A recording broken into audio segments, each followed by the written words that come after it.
Welcome back to Luxury Wheels, the channel where horsepower meets heritage and legends live on four wheels.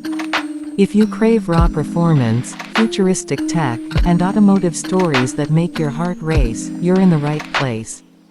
Today, we're taking you on a deep dive into one of the most underrated JDM monsters of the 90s, the Mitsubishi 3000 GT VR4. A car that came to battle giants, loaded with tech way ahead of its time, and wrapped in a design that still turns heads today. This isn't just a car, it's a statement, a beast that screamed innovation when the world was still whispering it. The Mitsubishi 3000 GT VR4 wasn't born just to cruise, it was engineered to dominate. From its twin-turbocharged power plant to its all-wheel drive system, from active aerodynamics to four-wheel steering, it was one of the most technologically advanced sports cars of the 1990s. So, buckle up, because we're about to explore everything there is to know about this JDM legend: the design, the performance, the innovation, the price, the market today, and why this car is finally getting the respect it always deserved. Let's start by stepping into a time machine and heading back to the early 90s. The Japanese sports car scene was heating up. Nissan had unleashed the Skyline GTR. Toyota was prepping the Supra Turbo. Mazda was playing with rotary fire in the RX-7. And then came Mitsubishi, a company mostly known for its rugged off-roaders and rally success. But they wanted to show the world they could build a high-tech grand touring supercar that could punch way above its weight class. Enter the 3000 GT VR4. In Japan, it was known as the GTO, a nod to the legendary Ferrari and the iconic Mitsubishi Galant GTO of the 70s. But in the US, the car would be sold as the 3000 GT, and in its top trim, the VR4, it was a technological masterpiece. It was powered by a 3.0-liter DOHC V6 with twin turbochargers and dual intercoolers. In its initial form, this engine produced 300 horsepower and 307 pound-feet of torque, numbers that were mind-blowing for the time. Power was sent to all four wheels via a full-time all-wheel drive system. But it wasn't just about traction, it also had active aerodynamics, an electronically adjustable suspension, and four-wheel steering.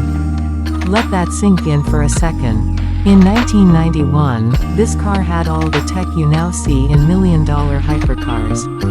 The active front air dam would deploy at speed to improve downforce, while the rear wing would adjust its angle based on how fast you were going. The electronically controlled suspension would adapt to different driving conditions, and the rear wheels would turn in conjunction with the fronts to enhance cornering agility.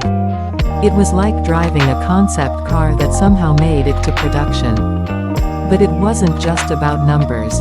The design of the 3000 GT VR4 was pure 90s JDM magic. Wide, low, muscular, with pop-up headlights and flared fenders, it looked fast even when standing still. The cockpit was driver-focused with deep bucket seats, a thick-rimmed steering wheel, and analog gauges that glowed red in the night. Everything about the car screamed performance. The earlier models came with a 5-speed manual transmission, while later versions moved to a 6-speed setup, and the shift feel was tight and mechanical, giving you full control of the beast under the hood. The AWD system gave it incredible grip in all-weather conditions, and the twin-turbo setup provided a smooth surge of power across the rev range. 0 to 60. About 5.4 seconds in the early models and even quicker in the later ones. Not bad for a heavy GT car that weighed over 3,700 pounds. Yes, it was a heavy car, but that weight came from all the tech and safety built into it. And unlike lightweight sports cars that could feel skittish at the limit, the 3000 GT VR4 stayed planted. On highways, it was a cruiser. On back roads, it was a precision tool. And on the track, it surprised even the most skeptical critics. One of the coolest things about the 3000 GT VR4 was how it made you feel. You weren't just driving, you were piloting something from the future. The way the turbo spooled, the steering responded, the aero adjusted, the suspension adapted, it was like the car was alive, reading your mind, responding to your every move. And yet, despite all that brilliance, the 3000 GT VR4 never quite got the spotlight it deserved. Maybe it was because it came from Mitsubishi, a brand not traditionally associated with supercars. Or maybe it was because it had a sibling in the form of the Dodge Stealth, which confused buyers and split attention. Or maybe it was just ahead of its time. Either way, it lived in the shadows of its JDM rivals for decades.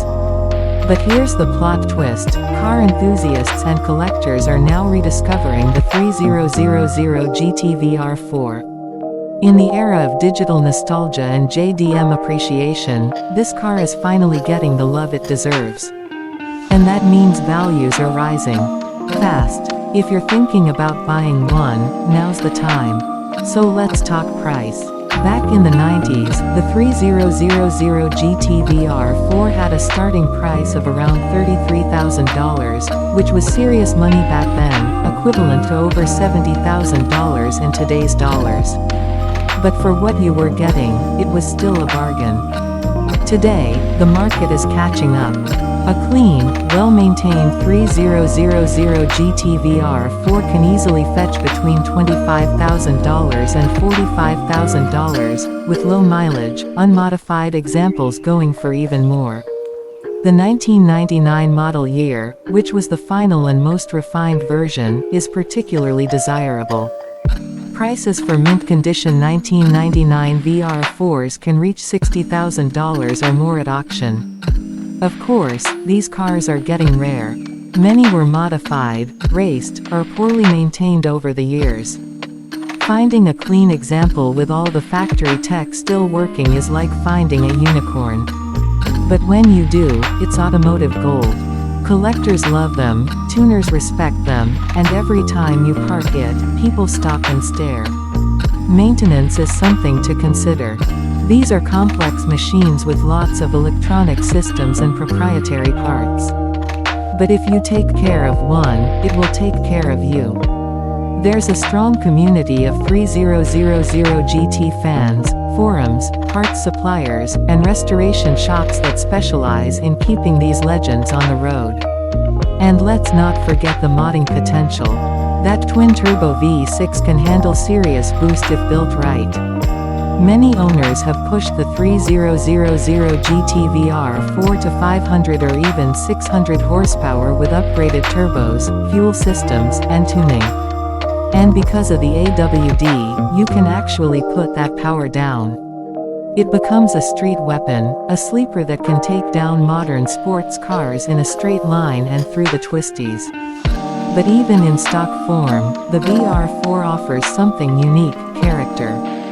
It's not just about speed, it's about experience. Every drive feels special. Every turbo whoosh, every gear shift, every corner you carve, it all reminds you that you're behind the wheel of something special. You're not just commuting, you're connecting with an era when automakers dared to be bold. There's something nostalgic, something emotional, about this car. It represents a time when Mitsubishi went all in, when Japanese manufacturers were competing not just with each other, but with the world. And they weren't afraid to innovate. The 3000 GT VR4 was their moonshot. It was built not for profits, but for pride. And you can feel that in every bolt. Today, we look back at the 3000 GT VR4 not just as a car, but as a symbol. A symbol of what happens when engineering meets passion.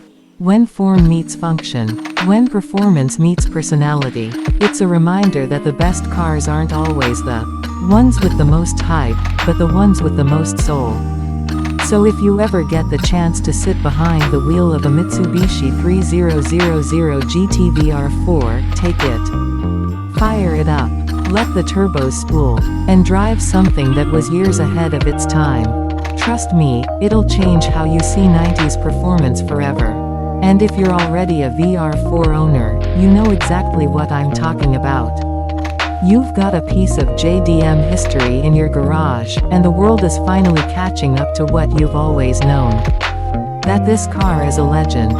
Thanks for riding with us today on Luxury Wheels. If you enjoyed this deep dive into one of Japan's most underrated icons, be sure to like, comment, and subscribe. We've got more car legends, hypercar reviews, rare finds, and collector insights coming your way. Until next time, stay fast, stay passionate, and remember, it's not just about the car, it's about the story behind it.